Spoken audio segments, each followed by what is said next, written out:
இப்போ நம்ம பார்க்க போகிறது புறத்திணைகள். புறம் பற்றிய நெறிகளை கூறுவது தான் புறத்திணை. புறத்திணைகள் மொத்தம் 12 வகைப்படும். ஒவ்வொரு சூழலிலும் ஒவ்வொரு காலநிலைகளிலும் அரசர்கள் ஒவ்வொரு பூவை சூடி கொண்டு செல்வாங்க. அதற்கு தகுந்த மாதிரி அதனுடைய பெயர் அழைக்கப்படும்.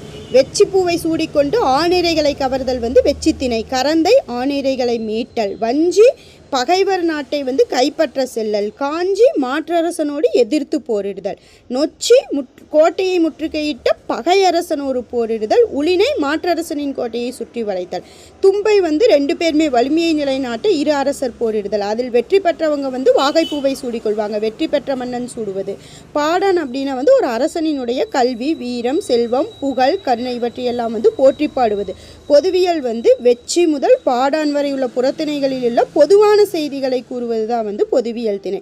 கைக்கிளை ஒரு தலை காமம், பெருந்திணை பொருந்தா காமம்.